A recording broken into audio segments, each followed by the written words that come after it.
Bonjour, bienvenue à cette vidéo. Aujourd'hui sur Blender 2.8, on va s'occuper des modes physiques. On appelle ça le rigid body. Donc là, je vous montre un petit exemple. C'est tout simplement une espèce de circuit avec une boule qui tombe, qui va s'amuser à faire une sorte de circuit fermé. Bon, sans plus attendre, regardons cela sur Blender.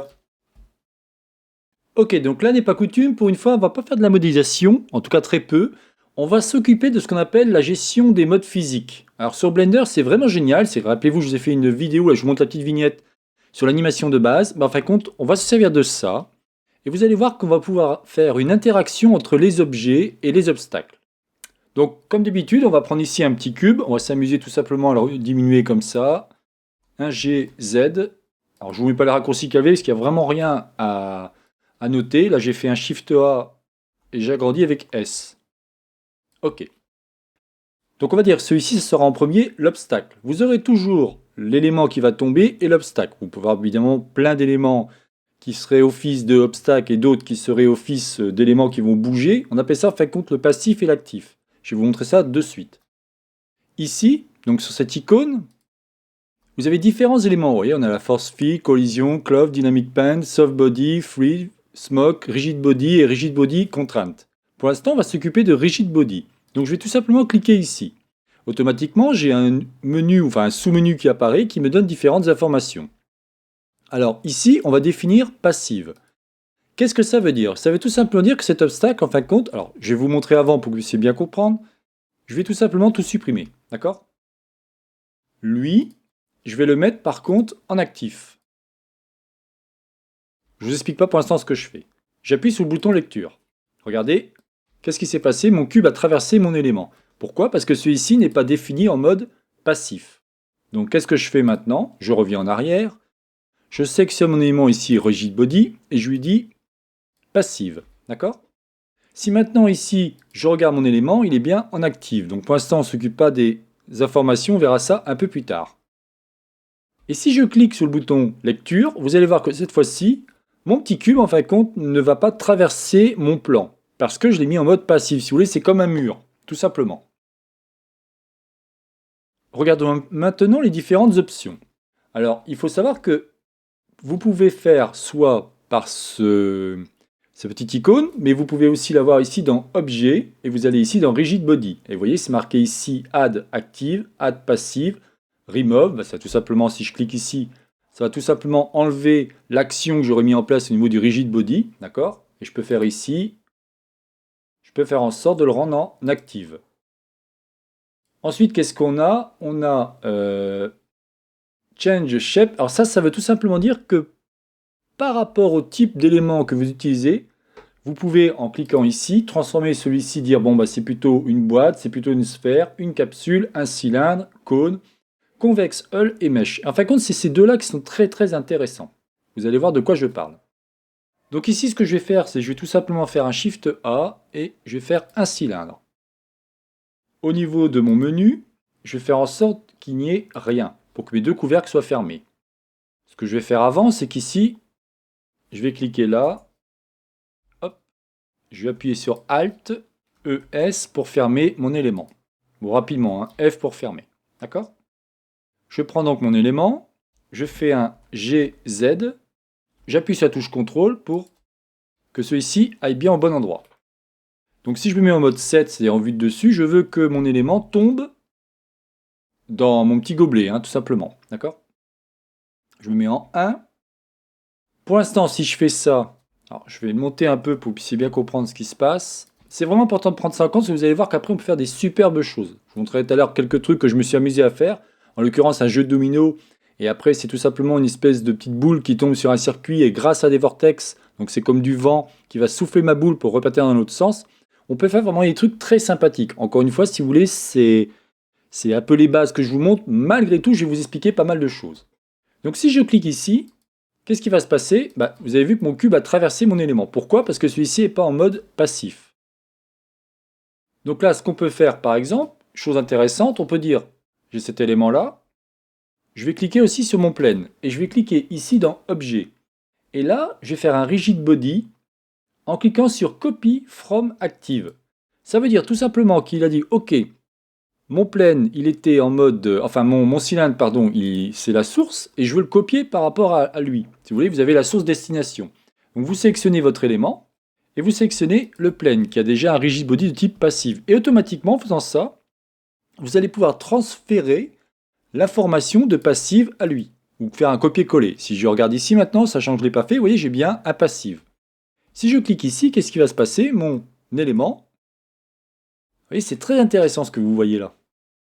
Ça, il y a pas mal de collègues qui ont eu des problèmes là-dessus, et croyez-moi, alors moi j'ai rencontré ce problème et j'ai pas eu trop de mal à trouver la solution. Quoi qu'il en soit, c'est assez intéressant parce qu'on se dit mais qu'est-ce qui se passe? Et en fin de compte, c'est ici. Vous avez ce qu'on appelle la collision, et vous avez, c'est marqué Convex Hull.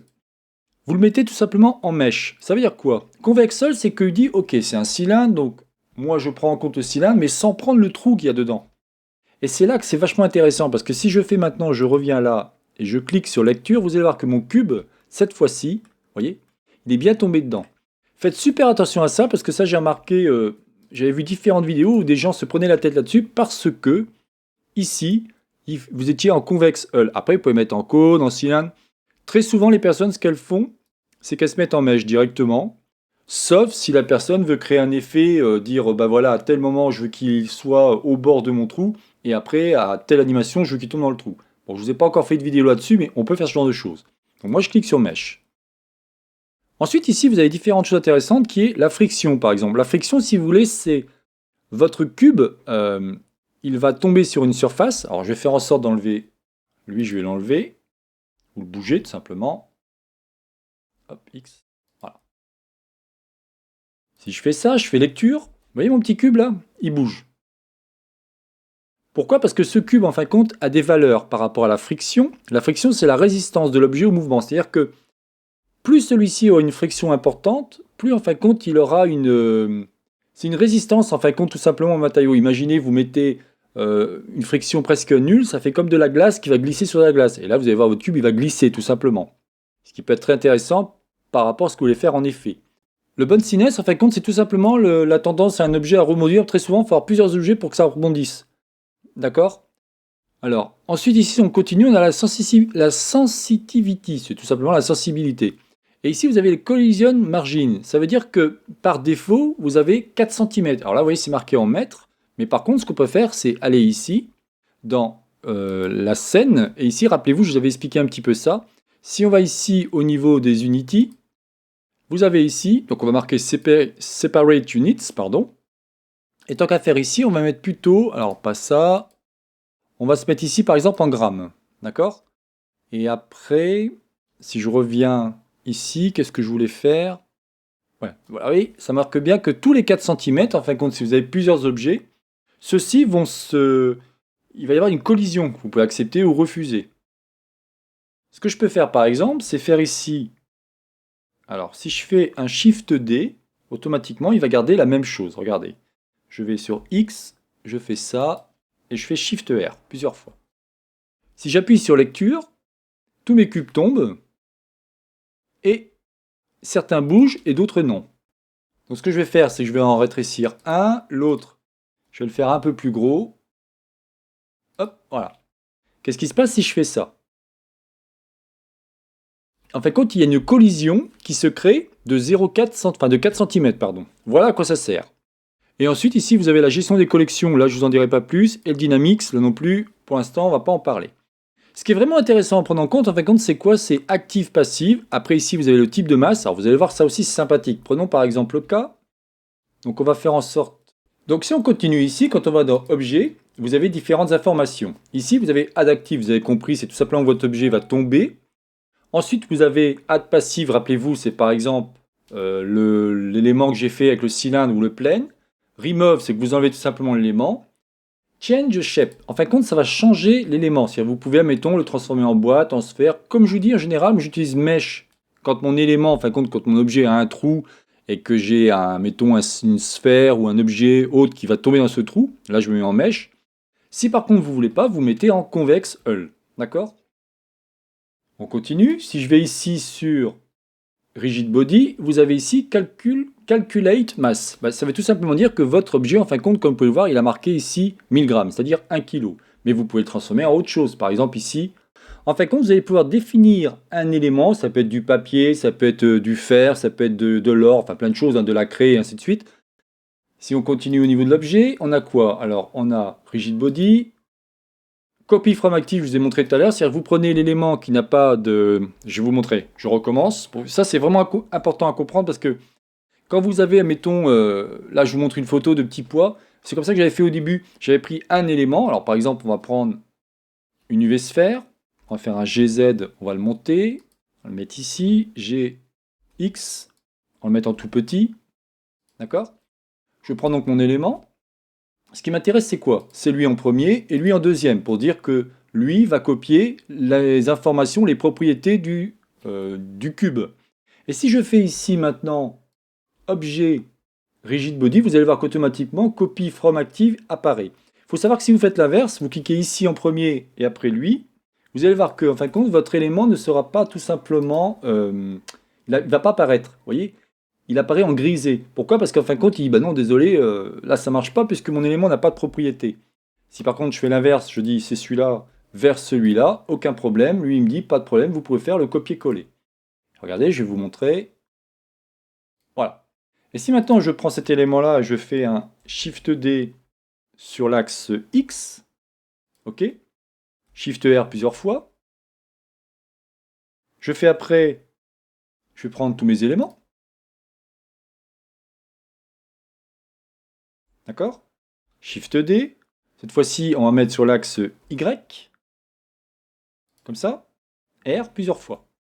Donc vous voyez là, j'ai fait en sorte de faire tout simplement un copier-coller de l'information de lui par rapport à lui. Donc si vous voulez, j'ai pris le premier, ensuite j'ai fait B, j'ai sélectionné l'ensemble et j'ai été ici dans Objet, Rigid Body et j'ai fait un copy from active. Puisque cet objet, en fin de compte, j'ai mis 1 gramme exprès, je l'ai mis en mèche à ce niveau-là, une friction, je l'ai laissé comme ça, automatiquement, cette propriété a été copiée sur tous mes objets qui ont été sélectionnés. Et si maintenant j'appuie sur le bouton lecture, vous allez voir que d'un seul coup, tout le monde tombe. Donc c'est comme ça qu'en fin de compte, j'ai fait par rapport au petit pois. Il y a d'autres techniques, il y a d'autres solutions, mais voilà déjà ce que je voulais vous montrer. Alors je ne vous ai pas tout expliqué, je m'en excuse, hein. Après c'était pas le but de tout vous expliquer, c'est commencer à vous montrer un petit peu, changer un petit peu de la modélisation, qu'on peut faire ce genre de choses au niveau de l'outil physique. Et croyez-moi, c'est vraiment intéressant. Je vais maintenant vous montrer 2 exemples. Voilà, prenons le cas par exemple de cet exemple. Là j'ai fait exprès de prendre une sphère avec un plane qui a été incliné, et vous vous doutez bien ce qui va se passer, ma boule va descendre et automatiquement mes dominos vont fonctionner. Regardez. Là, ma boule va tomber. Elle fait en sorte de basculer 1 et automatiquement, vous voyez, ça fait comme un effet domino. Alors évidemment, avec une puissante machine, vous pourriez faire des superbes trucs et beaucoup de patience parce que croyez-moi, il y a pas mal de travail. Ça, c'est un. J'en ai fait un deuxième aussi assez intéressant. Donc je vais vous montrer.